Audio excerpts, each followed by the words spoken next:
Deus. Amém, Senhor. Amém. Irmãos, eu quero continuar o que nós estávamos conversando domingo passado. Eu até tinha pensado em deixar um pouquinho mais para frente, mas eu achei por bem continuar falando sobre o capítulo 11 de Hebreus.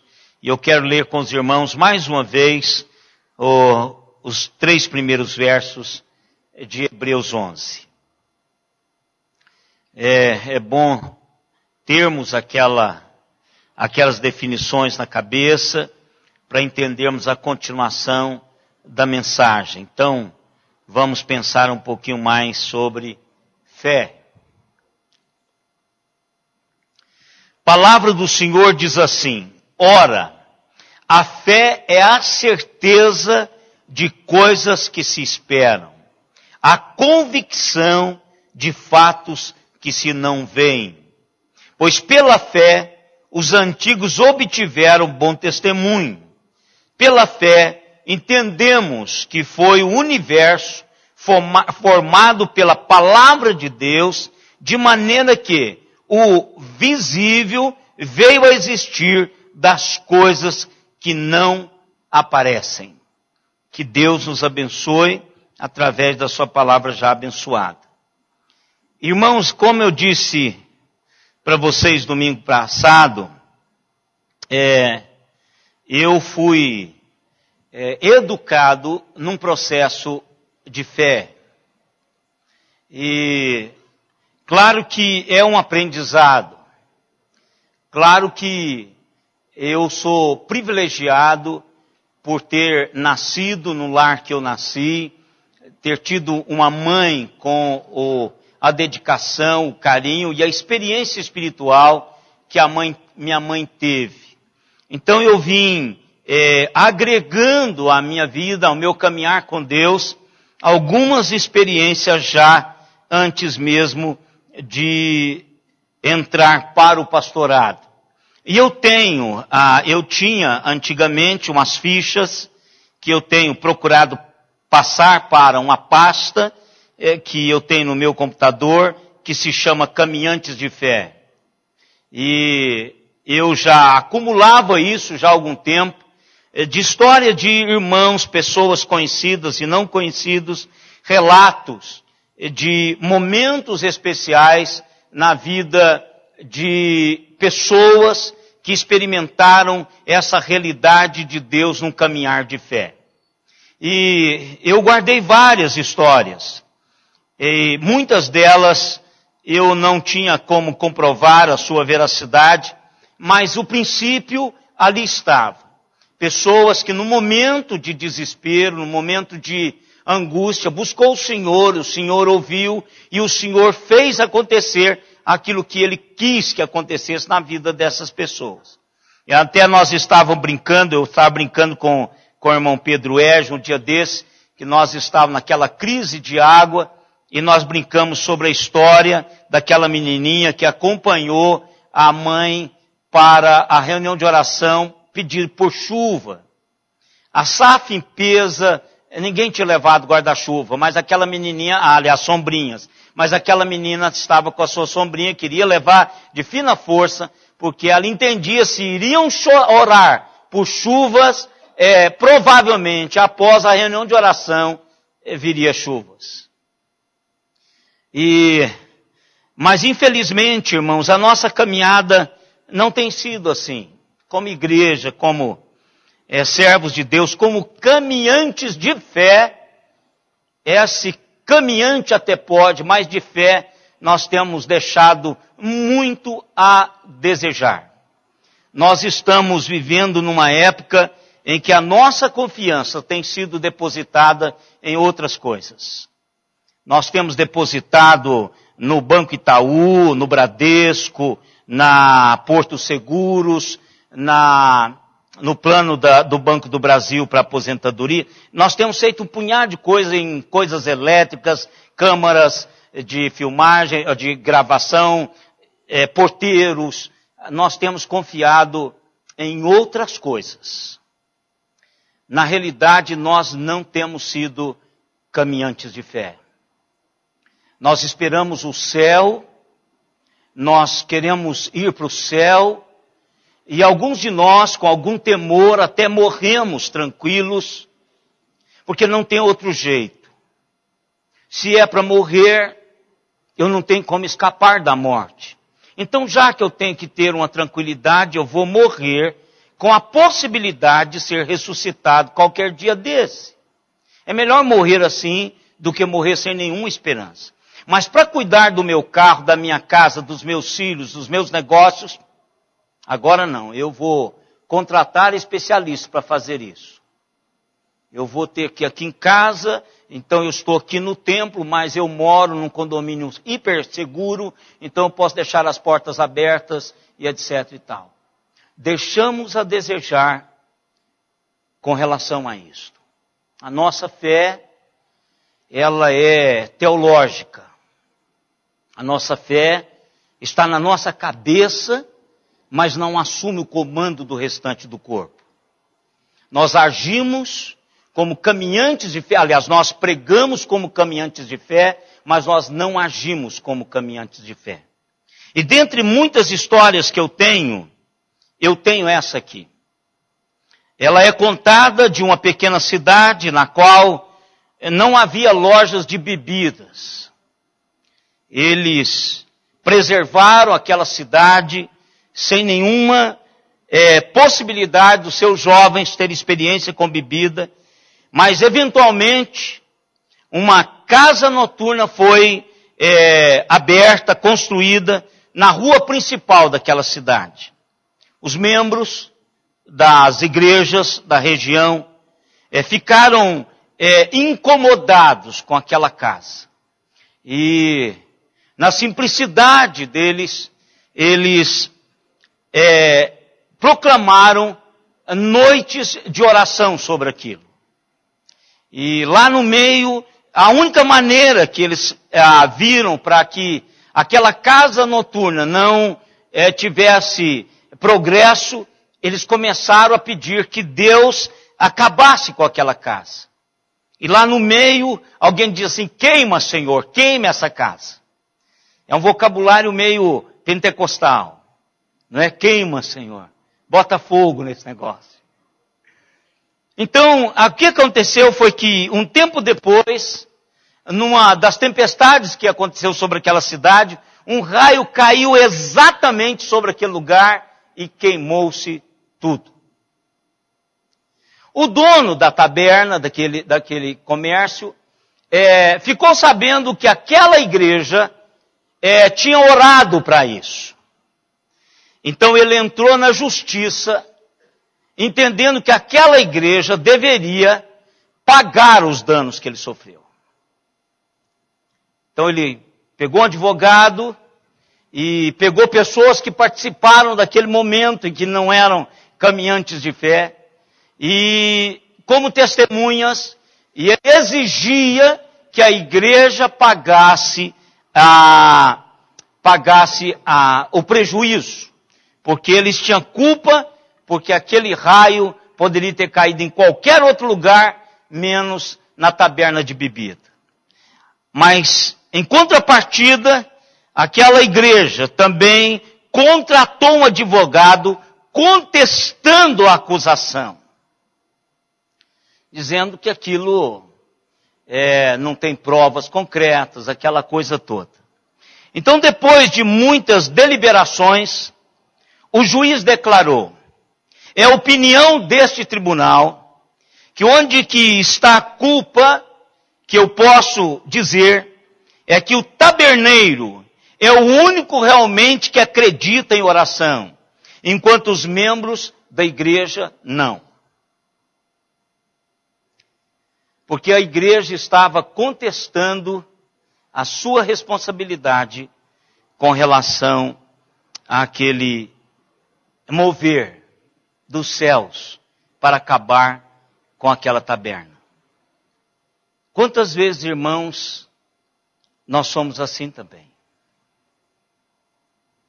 Quantas vezes nós não queremos divulgar a realidade de Deus? Porque muitas das vezes nós não corremos o risco com Deus para Deus fazer isso. Como é que eu vou saber que Deus pode fazer aquilo que eu sei que Ele pode fazer? É dar a Ele a oportunidade de fazer. Eu não vou ter um testemunho de fé se eu não der ao Deus em quem eu deposito a minha fé a oportunidade de agir. Eu tenho que fazer isso, irmãos. Porque se eu não fizer, eu não vou dar a Deus a oportunidade de assim o fazer. E eu queria fazer 3 perguntas para os irmãos. A primeira delas: alguma vez você já parou para pensar sobre como você pode agradar a Deus na sua vida? Você já parou para pensar nessa realidade? Eu vou para o seminário, será que é isso que agrada o Senhor? Eu vou ser mais religioso, será que é isso que agrada o coração do Senhor? Olha, eu vou ser dizimista, eu vou à igreja, eu vou fazer um pacto com Deus, eu vou à igreja durante todas as quartas-feiras desse ano. Será que é isso que agrada o coração de Deus? Será que eu manter os 10 mandamentos é que agrada o coração de Deus? A palavra de Deus diz que é nada disso, é em decorrência de outra realidade. A palavra de Deus diz que sem fé é impossível agradar a Deus. O que agrada a Deus, irmãos, é quando eu me movo na vida experimentando-o em cada passo da minha vida. E eu vou dizer uma coisa para vocês: se nós como crentes vivêssemos assim e dessemos este testemunho todos os dias das nossas vidas, nós não precisaríamos de fazer outra coisa para que aqueles que estão à nossa volta se rendessem aos pés do Senhor Jesus Cristo. Porque o maior medo do homem hoje é de segurança. Por isso que os senhores, maioria absoluta que está aqui nesse local hoje, paga uma fortuna para a sua segurança.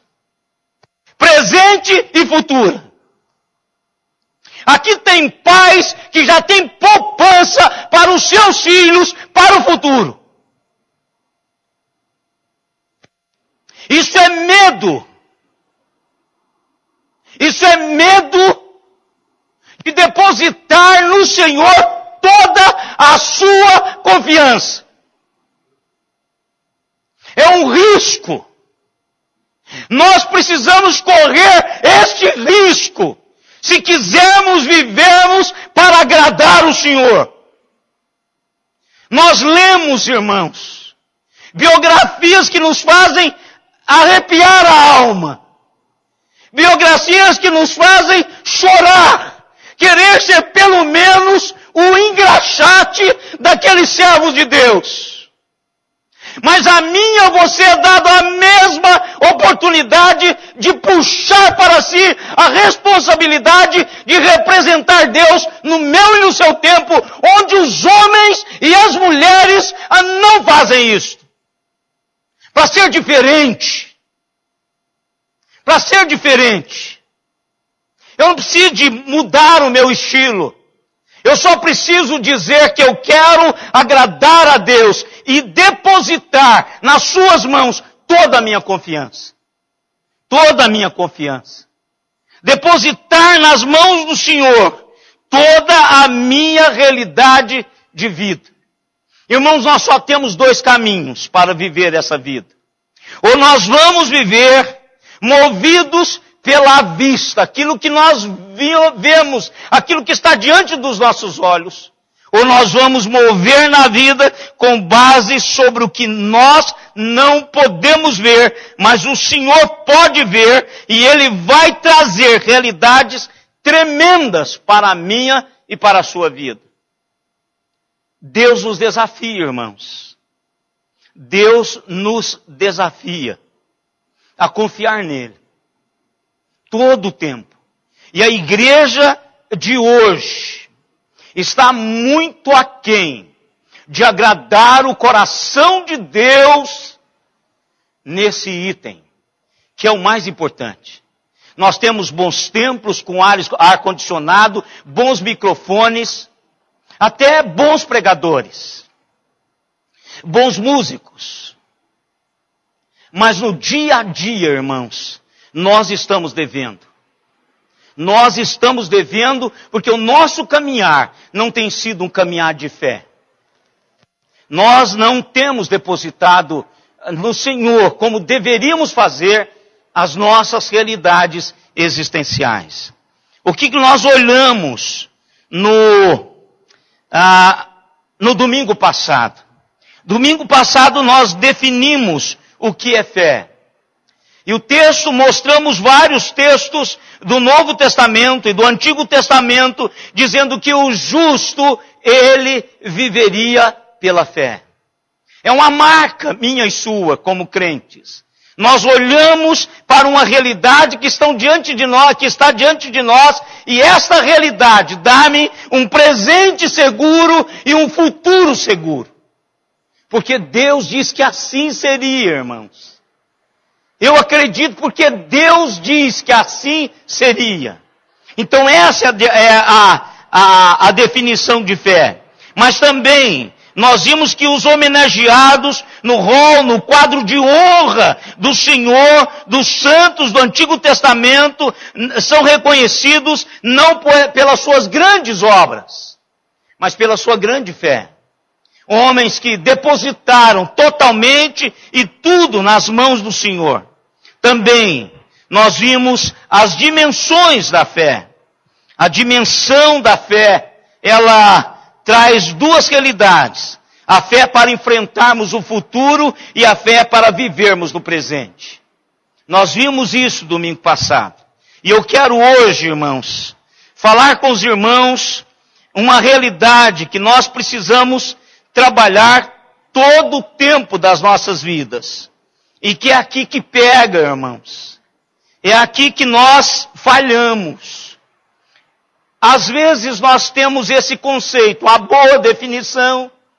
Esse primeiro versículo do capítulo 11 de Hebreus, a gente sabe ele de cor desde criança. Isso é ensinado para os nossos filhos na escola dominical. Nós decoramos isto. Nós trabalhamos isso. É certeza, é convicção. Mas na realidade no momento de colocarmos isso no real, nós não fazemos. Até nós sabemos essa realidade também de que a fé nos dá uma perspectiva futura e nos capacita a viver agora. Entendemos isso teologicamente. Mas onde nós somos pegos é quando nós falamos da ousadia da fé. É aqui que eu e vocês falhamos. É aqui que a igreja moderna falha. Com raríssimas exceções. Com raríssimas exceções. Vocês se lembram daquela história que eu não preciso nem buscar se ela é verdadeira ou se ela não é verdadeira. Se ela foi a criação de um pregador que queria ilustrar a fé. É simples, descomprometida, quase que irresponsável. Mas aquela história do tapete vermelho, vocês estão lembrados dela? Aquela velhinha que estava com a sua netinha doente e que não tinha recursos. Gente, no estado de São Paulo, você como paulista pode até não pensar nisso. Mas isso está em todos os lugares, de norte a sul do nosso país.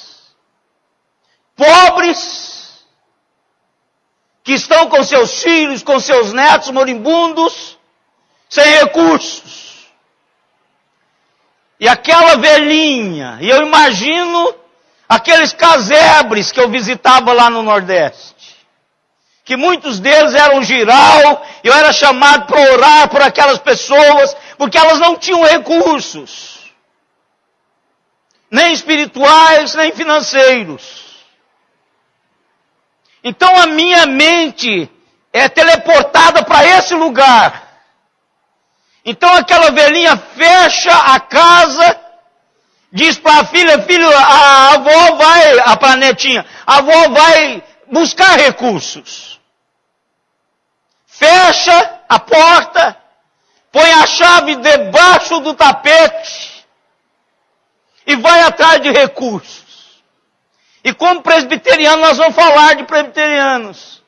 Ela entra na igreja presbiteriana, está lá a SAF reunida. E ela chega e diz assim, olha, eu queria pedir oração pela minha netinha, que eu deixei, tá lá, é muito simples a velhinha. Talvez nem tomou banho direito. Talvez esteja com o cabelo despenteado.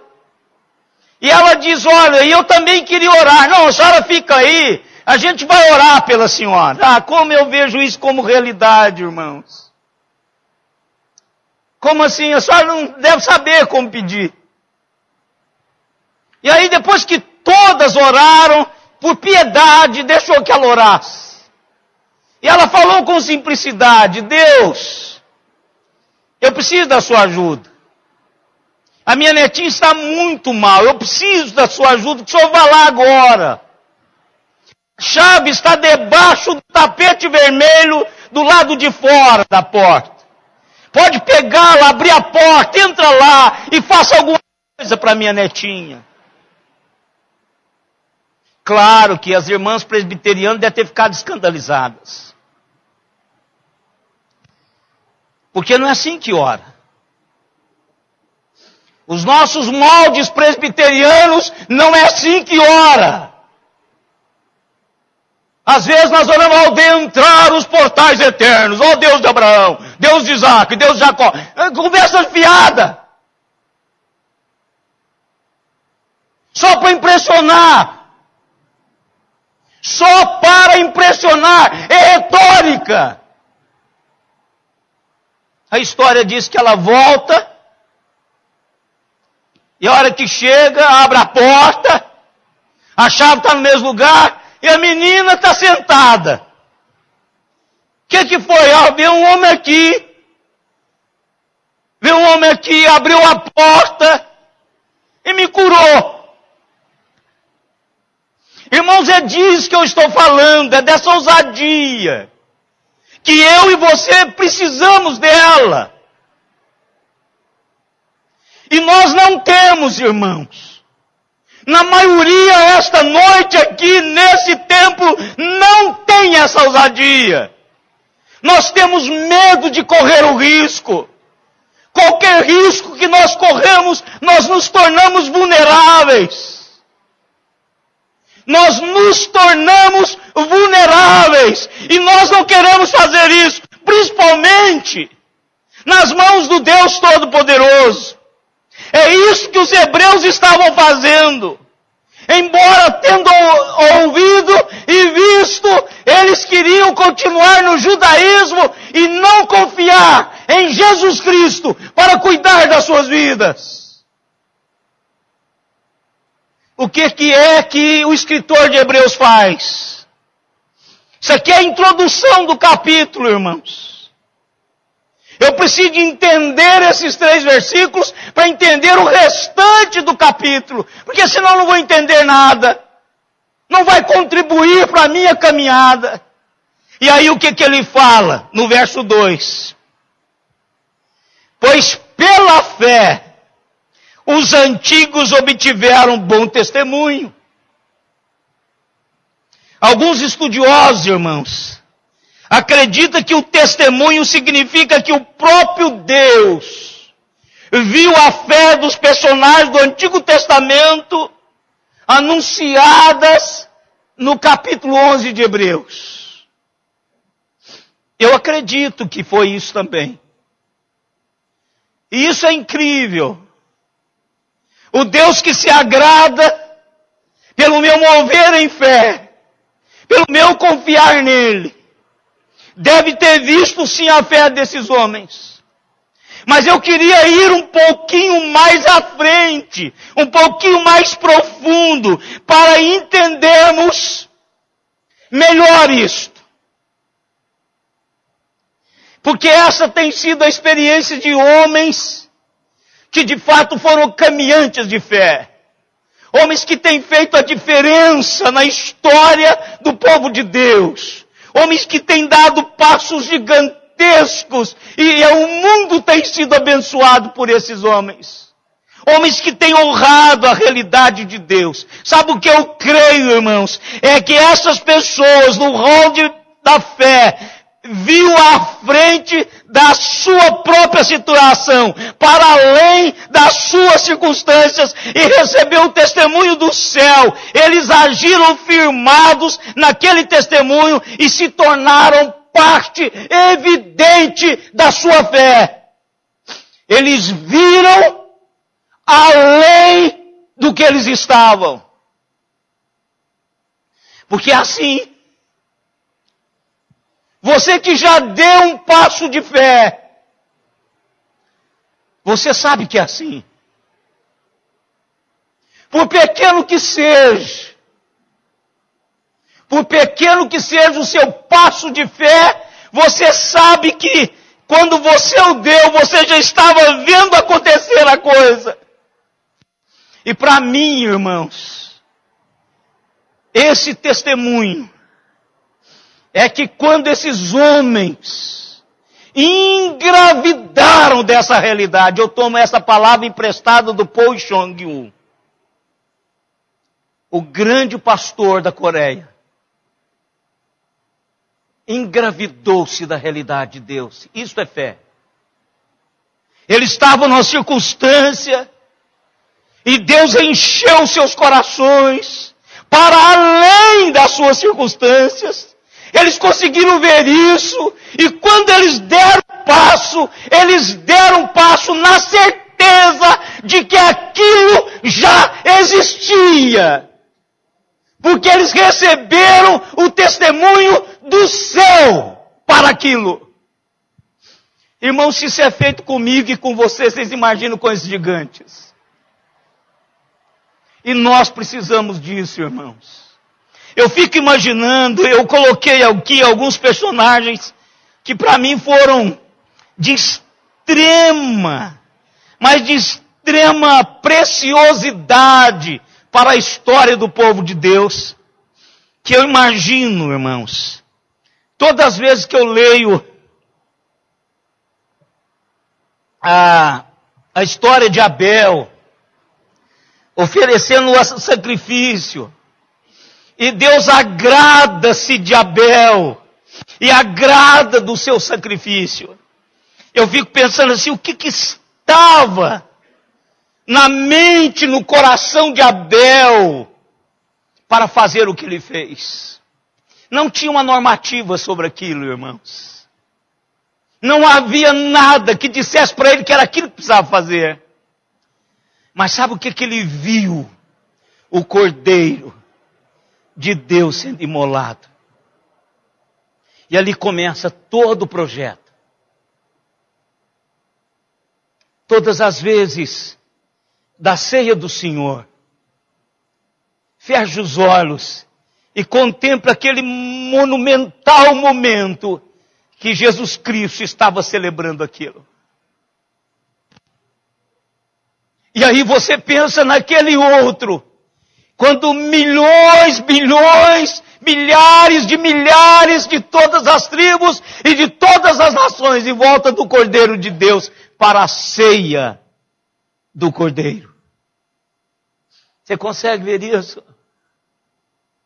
Isso chama fé. Se você não consegue, você não concebe. Você não concebe. Você vai sair daqui dizendo isso é lorota. Noé, pregoeiro da justiça. Imagina 120 anos em cima de uma realidade. Para mim, irmãos, Noé viu além das suas circunstâncias.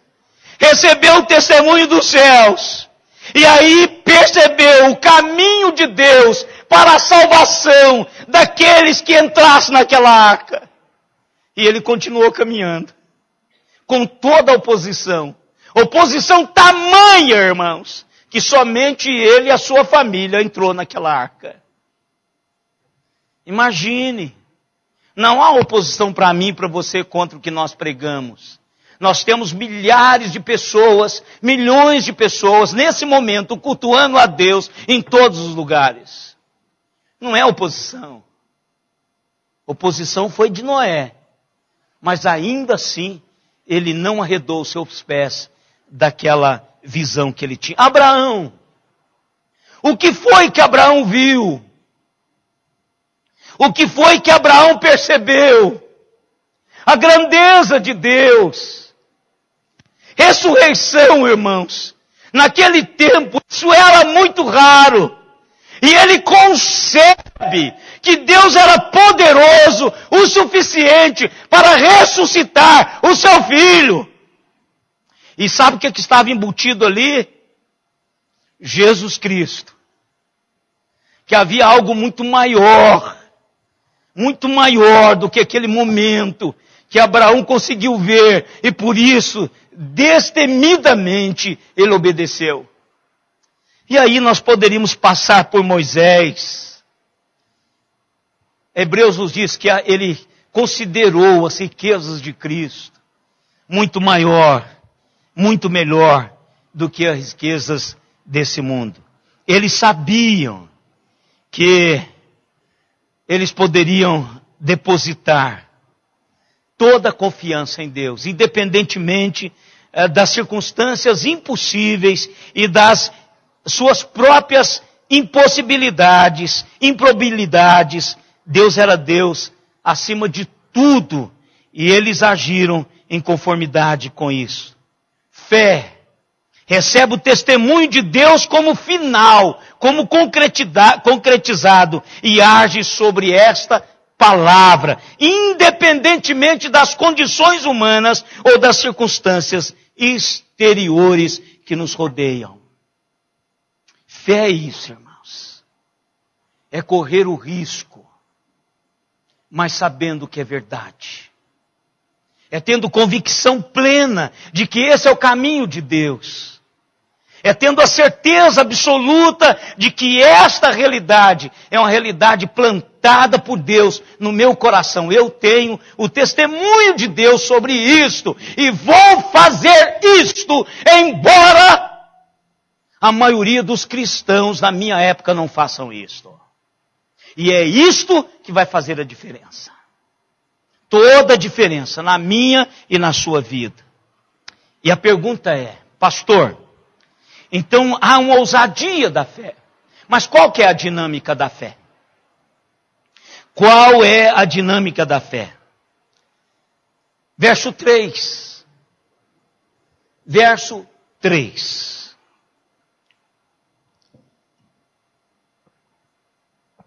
Essa dinâmica vai explicar a ousadia. Eu só posso ter ousadia se essa dinâmica for entendida, apreendida, concebida por mim. Porque senão não vai acontecer nada. O que o texto está nos dizendo? Pela fé, nós entendemos que foi o universo formado pela palavra de Deus. De maneira que o visível veio a existir das coisas que não são visíveis. Daquelas que não aparecem. Pela fé, entendemos que foi o universo formado pela palavra de Deus, de maneira que o visível veio a existir das coisas que não se veem. Como é que vamos colocar esta fé na prática? O verso 3, irmãos, nos lembra do poder da palavra de Deus. Foi uma palavra de Deus que pôs em marcha, em funcionamento, todo o processo cósmico.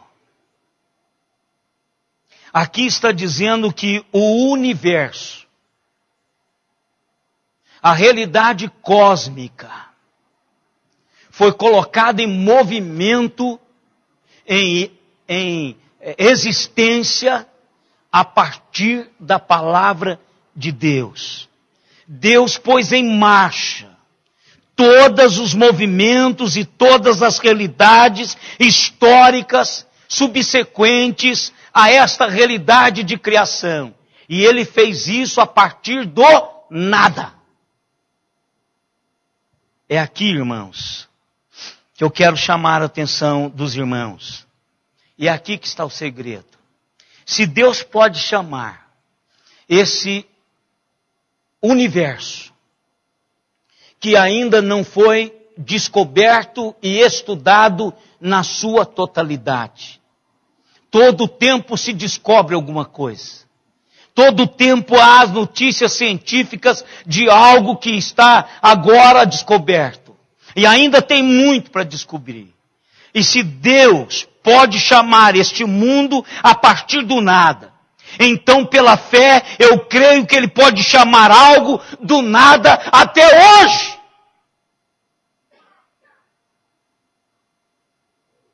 E particularmente sobre a minha vida.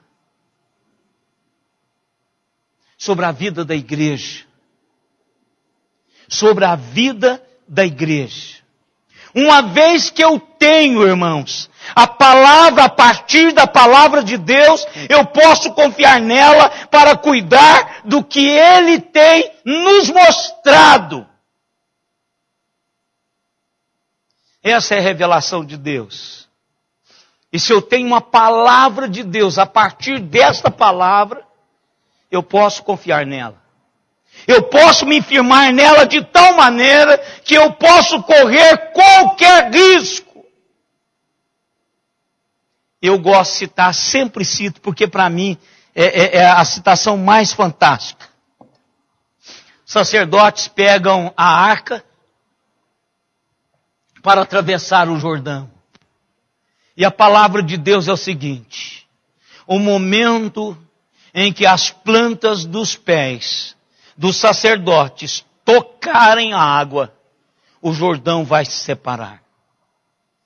Irmãos, imagine vocês, era época de cheia. As margens do Jordão estavam toda alagada.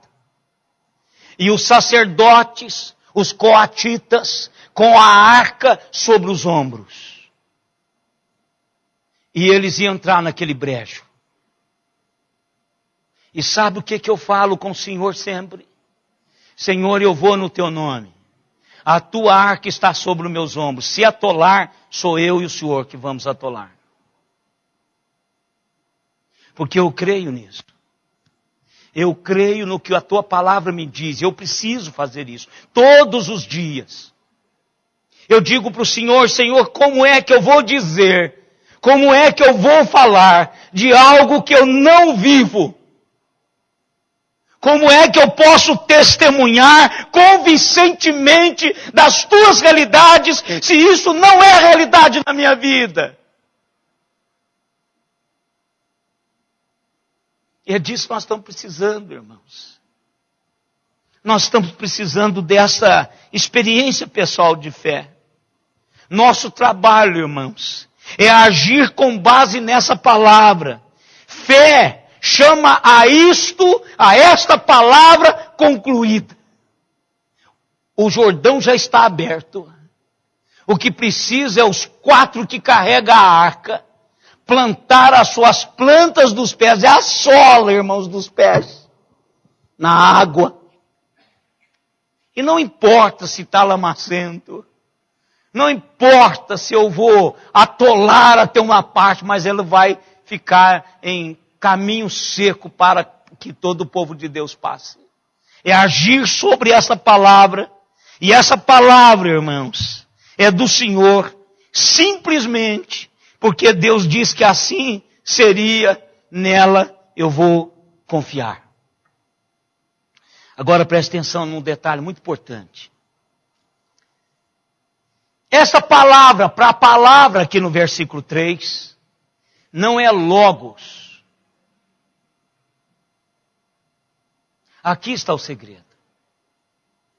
Esta palavra não é logos, como de costume.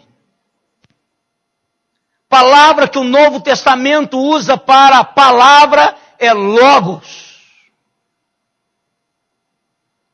Essa palavra que aqui está no versículo 3 é rema. É uma outra palavra em grego, que é uma palavra falada e impregnada.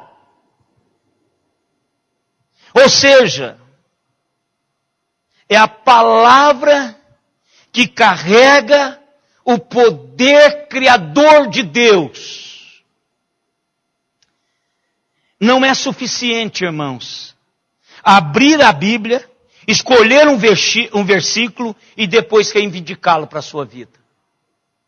Não é assim que funciona. Isso é horóscopo de crente, que não tem nada a ver com Deus da Bíblia. Essa palavra deve ser falada ao nosso espírito pelo Espírito Santo de Deus. Aí, ela bate no meu peito e eu sei que assim é. Porque essa palavra está dizendo ao meu espírito. Olha aqui. Paulo diz assim: o teu espírito diz ao meu espírito que eu sou teu filho e eu posso lhe chamar de papaizinho sem nenhum problema. É essa palavra. Se eu tenho essa palavra de salvação, eu sou salvo. E eu tenho certeza, no mais profundo da minha alma, que eu sou salvo. Essa é rema.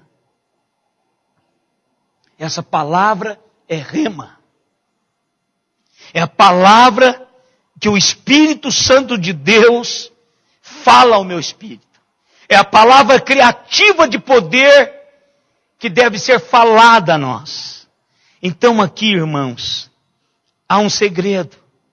Quando Deus fala uma palavra ao seu espírito das Escrituras, nós a chamamos que essa palavra é conclusiva em nome de Jesus. Por isso que não é, essa caminhada de fé não é uma imitação dos outros. É uma experiência pessoal. Não faça o que eu faço se você não tem no seu coração a confirmação de que Deus quer que você faça o que eu estou fazendo. Não faça isso. Nem todo mundo é um irmão André da vida. Nem todo mundo encheu o seu fusquinha de Bíblia e atravessou os países de cortina de ferro. O meu irmão André o fez. Nem todo mundo é um David Wilkerson, que vira para um bandido, um marginal, e diz para ele, quando o marginal diz, olha, eu vou lhe cortar em 100 pedaços, em 1000 pedaços. E ele diz, e cada pedaço desse vai dizer para você que Jesus te ama. Isso é fé. Que não é para qualquer um. A maioria dos pregadores iria correr nesse momento. Mas depois aquele menino, aquele porto-riquenho, se torna um dos maiores evangelistas para o mundo.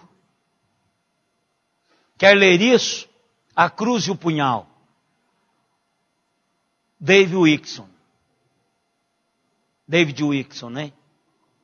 Leia, é isso a palavra de fé. Então você e eu precisamos de ter essa palavra. E ela está disponível, irmãos. Cada um de nós podemos experimentar isso. Cada um. O Espírito Santo de Deus é o agente para isso, irmãos. Esses homens foram privilegiados. Mas nós também somos. Nós vivemos num tempo em que Deus está aguardando aqueles para agradá-lo. Diga para o Senhor, Senhor, não precisa aumentar a minha fé, me dê a fé suficiente para representá-lo na vida. Eu quero ser diferente. Eu quero caminhar com um coração cheio da tua realidade e quero testemunhar disto. Eu vou contar para as pessoas sobre isso. O teu nome será engrandecido a partir disso. Palavra da fé deve ser ouvida. Deus vai falar com você. Deus está falando conosco. O que nós fazemos? Quando ouvimos essa palavra de fé, nós a recebemos e nela cremos. Senhor, assim será. Se o Senhor está dizendo, assim vai ser. Me ajude.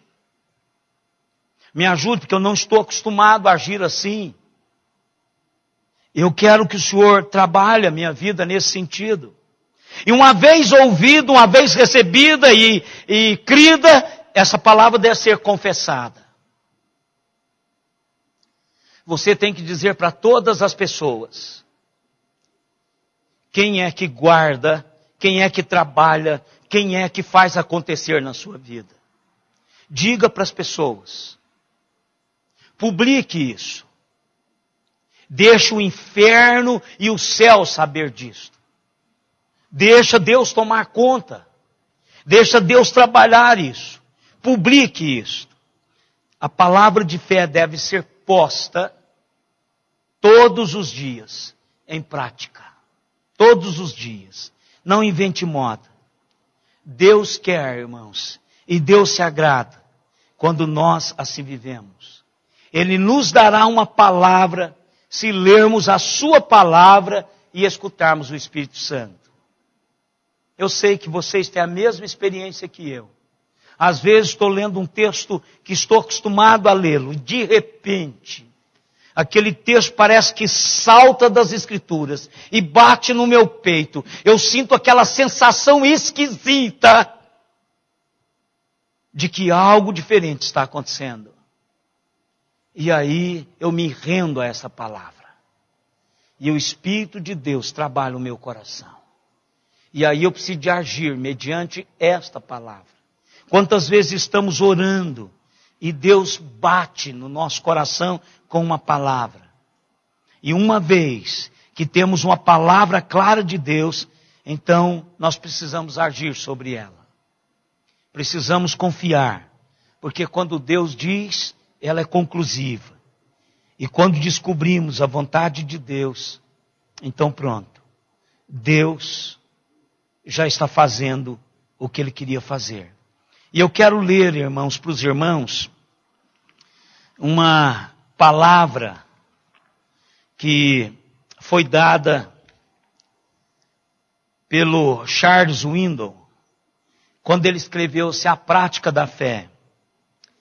Ele diz o seguinte: uma razão importante é que a maioria das pessoas preferem fazer nada do que assumir um risco da fé. Assumir risco significa ser vulnerável.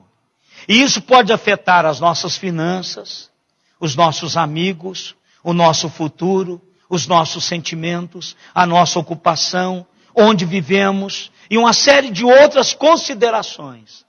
A tendência humana é querer segurança. Segurança em todos os sentidos, para prevenir-se contra perdas. Contra perdas. Basicamente, se nós olharmos por fé, nós temos medo de correr o risco de perder alguma coisa. Mas a fé não é um risco.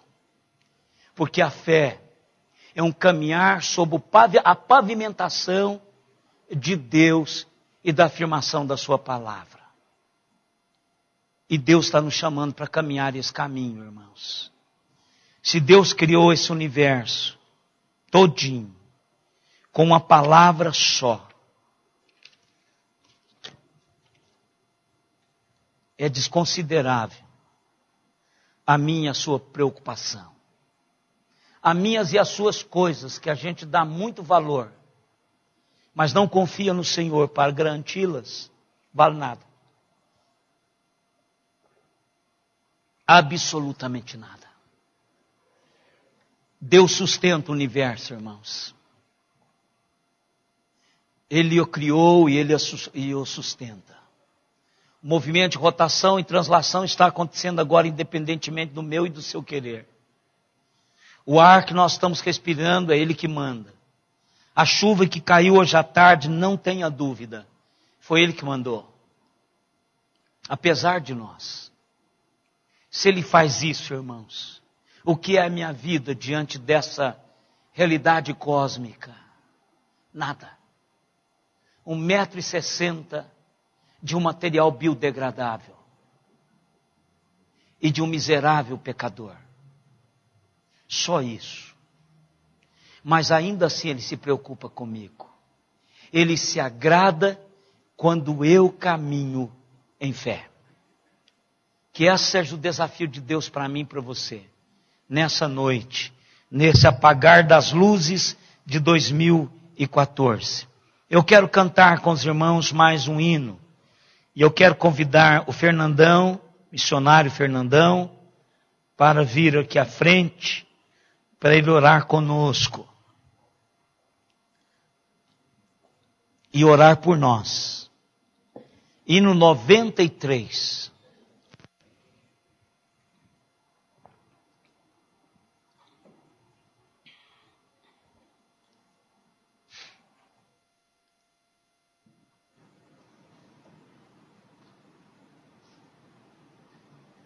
Vamos nos colocar em pé para cantarmos esse hino.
Irmãos, essa última estrofe, Fernandão, antes, ela me desafia, irmãos.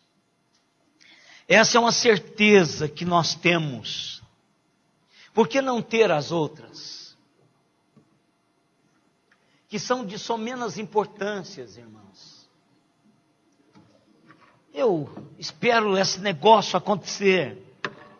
Eu gostaria que acontecesse comigo vivo.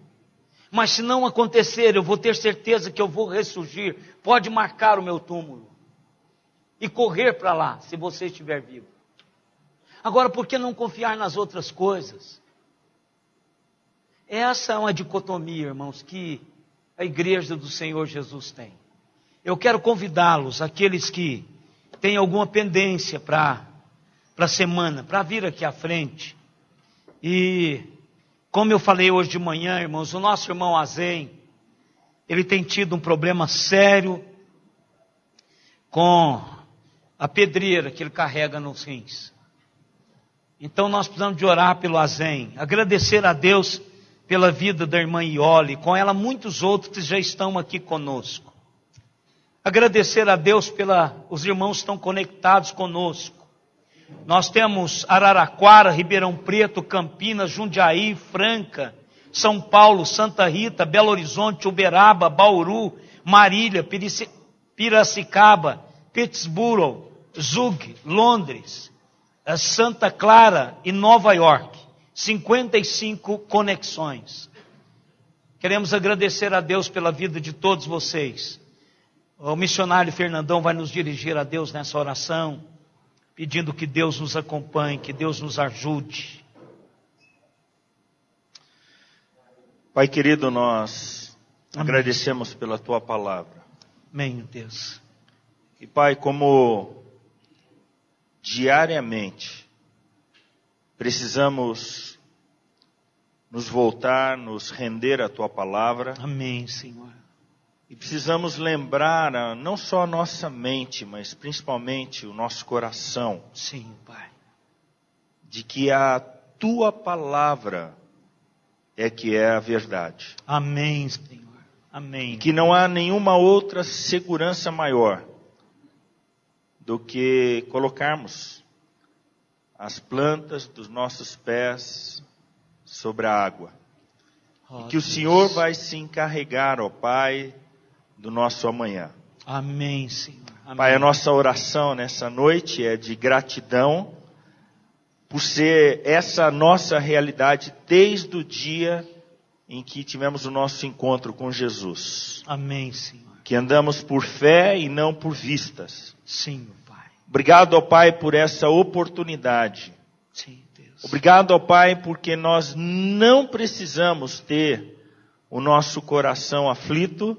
Sim, Deus. Após o resultado de uma eleição, Sim, após uma notícia ruim que venha Sim, sobre Pai. nós, Sim, Deus. após nenhuma circunstância, Senhor. Verdade. Mas podemos descansar no Senhor, podemos dar graças ao Senhor Amém, por Senhor. todas as coisas, Sim. porque o Senhor promete na Tua palavra que é verdade, que Amém, todas as coisas cooperam para o bem daqueles que amam o Senhor. Amém, Senhor. Pai, ensina o nosso coração, Sim, Deus. ensina o nosso espírito se aquietar diante do Senhor. Sim, Pai. Cala, Senhor, aquela voz tão forte, às vezes na nossa mente, que nos atormenta em meio à aflição, à angústia, à ansiedade. Assim, Pai. E, Pai, nos dê a possibilidade de dia a dia Amém, experimentarmos a vida abundante que o Senhor prometeu. Amém, Senhor. Pai, eu quero, em nome de Jesus, confessar cada uma das vezes Sim, Pai. em que procurei uma segurança humana. Oh, Deus. E eu quero declarar ao Senhor que eu estou errado quando eu faço isso ou tentei fazer isso. E que o Senhor me ajude e ajude a cada um dos meus irmãos aqui. Amém. Ajude essa igreja, Senhor, Em nome de a andar Jesus. dia a dia por fé. Amém. E que o Senhor se agrade da nossa vida, Em nome de Jesus. porque vamos vivê-la pela fé no Senhor. Amém, Senhor. Amém. Louvado seja o Teu nome. Engrandecido seja o Teu nome através Amém, das nossas vidas. Amém. E que o louvor e a glória e a honra seja dada ao Senhor. Amém, Em Senhor. nome de Jesus. Amém. Senhor. E agora, irmãos, que a graça do Senhor Jesus Cristo, o amor de Deus, o nosso eterno Pai, a comunhão, as consolações e o poder do Espírito Santo estejam em nós e sobre nós até aquele dia quando com Ele nós nos encontraremos. Amém, Senhor. Amém.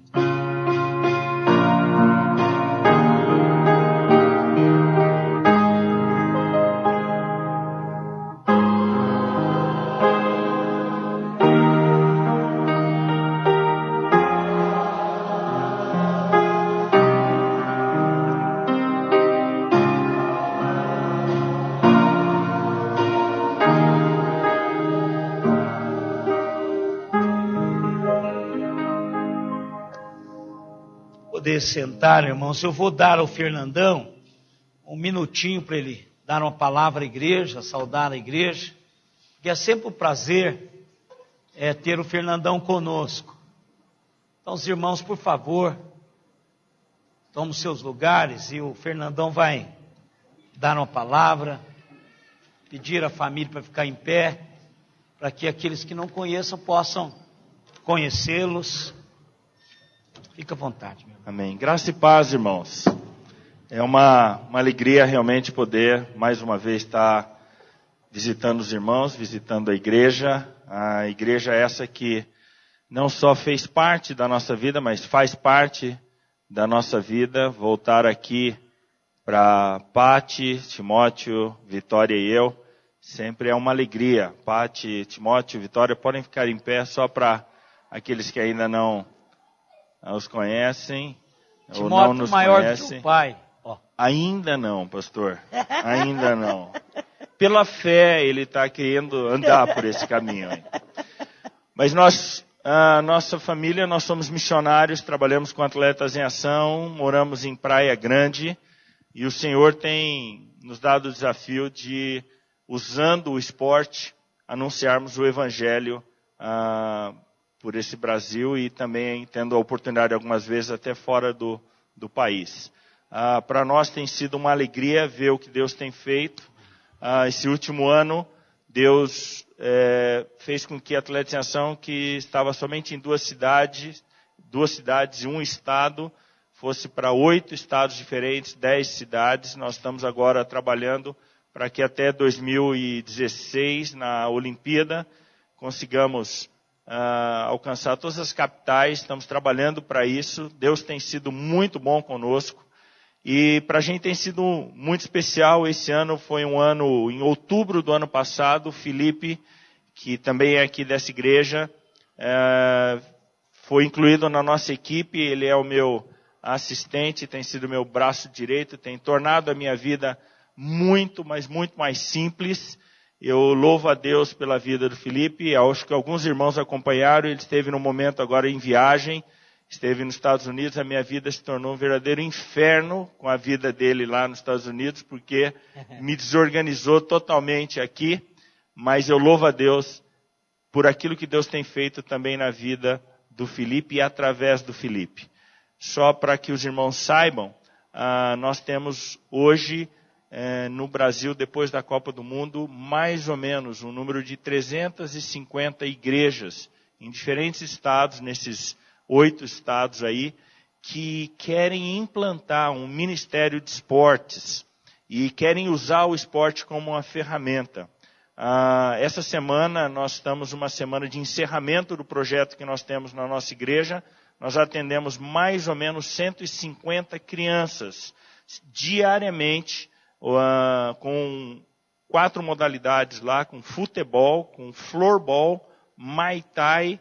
Estamos agora também começando com basquete também lá. E na sexta-feira nós vamos fazer uma atividade de encerramento, que é uma parceria de Atletas em Ação, a igreja e uma organização chamada Samaritan's Fit. A Samaritan's Fit é uma organização que começou depois de um sonho de um jogador, um ex-jogador da NBA. Esse rapaz, um rapaz muito pobre de um país da África, ele uma vez andando lá, encontrou um missionário que treinava basquete, ensinava basquete para as crianças, um missionário americano. Esse menino se aproxima ali daquela praça e pede para treinar, então, e começa a treinar com esse missionário. Um determinado dia, esse missionário diz para todos os meninos: olha, nós vamos fazer aqui um campeonato aqui de arremessos, e aquele que ganhar, fizer mais cestas, eu vou dar um par de tênis. Os meninos, naquela realidade, um país muito pobre, todos jogavam descalços. E aí, no final, esse menino, que havia ingressado no grupo fazia pouco tempo, ganhou, foi até o missionário e disse, olha, eu quero tênis então agora. E o missionário disse, não, eu vou dar para você, mas espera aí um pouquinho, senta aqui primeiro. Depois o menino sentado trouxe uma bacia com água, uma toalha, lavou os pés do menino e perguntou para ele, você tem um sonho? E o menino disse, sim, eu tenho, meu sonho é que eu gostaria de ser jogador de basquete. Então o missionário disse para ele, olha, eu não posso garantir a realização do seu sonho, mas eu posso garantir para você o seguinte, que Deus ama você. E que se você entregar a sua vida a Ele, a Bíblia diz, a palavra de Deus diz, que o prazer de Deus é realizar os desejos que estão no nosso coração. Ministra na vida desse menino, pergunta se ele quer entregar a vida dele a Jesus, e o menino diz, eu quero. Aquele missionário ora com ele ali então, calça os pés dele com um tênis, e esse menino continua jogando basquete ali, tem uma oportunidade, acaba indo por conta do próprio missionário para os Estados Unidos para estudar lá, vai jogando basquete no high school, depois na universidade e chega na NBA, gente. Esse camarada se torna um jogador da NBA, e a NBA, todos os jogadores, obrigatoriamente, uma parte do salário que eles recebem, eles precisam destinar para um projeto, ou devem criar um próprio projeto. E ele cria, então, aquilo que é chamado hoje de Samaritan's Fit. Uma empresa que produz tênis, fabrica um tênis ao custo, o preço de R$30.